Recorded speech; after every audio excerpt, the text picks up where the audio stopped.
यूनानी और पोरस का युद्ध। युद्ध के लिए दोनों सेना आमने सामने थी। युद्ध शुरू हुआ, दोनों ओर से बाणों की वर्षा हुई। प्रत्येक दल के सैनिक एक दूसरे को पीछे हटाने की कोशिश करने लगे। घायल होकर वे लड़ाई के मैदान में गिरने लगे। हाथी पर बैठे हुए सैनिकों बाण वर्षा के कारण शुरू में यूनानी सेना को हिम्मत कमज़ोर पड़ने लगी। सिकंदर इस बात को पहले से जानता था। वह समझता था कि पोरस की सेना को पराजित करने के लिए सामने से युद्ध ठीक नहीं होगा। युद्ध की बढ़ती हुई भीषण परिस्थिति को देखकर सिकंदर के एक सेनापति ने अपनी सेना के कुछ सैनिकों को लेकर बाईं ओर से भारतीय सेना पर आक्रमण किया। इस मौके पर पोरस के अचानक काफ़ी सैनिक मारे गए। पोरस ने स्थिति को नियंत्रण करने की कोशिश की। दोनों ओर से भयानक मार हो रही थी और बाणों की वर्षा से एक भीषण तूफान का दृश्य उपस्थित हो गया।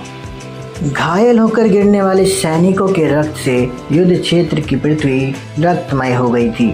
सैनिक अपने प्राणों का मुंह छोड़कर जिस प्रकार की लड़ाई लड़ रहे थे, उससे मालूम होता है कि युद्ध का निर्णय होने में अब अधिक देर नहीं लगेगी। सिकंदर की सेना का जोर बाईं ओर से बढ़ता जाता। पोरस ने अपनी सेना का युद्ध के लिए जिस प्रकार व्यवस्था की थी, उसके आमने सामने का युद्ध था।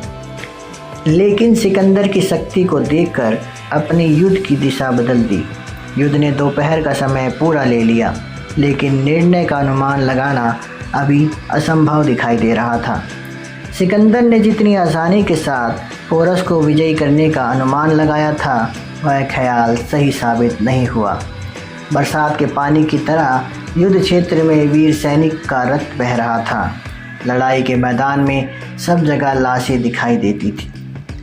सिकंदर की सेना का नदी की ओर बल देखकर पोरस ने अपने हाथी को युद्ध में आगे की ओर बढ़ाया और अपनी सेना का पूरा जोर लगाकर सिकंदर की सेना पर आक्रमण किया। पोरस की सेना की भयानक मार के सामने कुछ देर के लिए यूनानी सेना पीछे हट गई, लेकिन उसके बाद संभल कर वह फिर युद्ध करने लगी।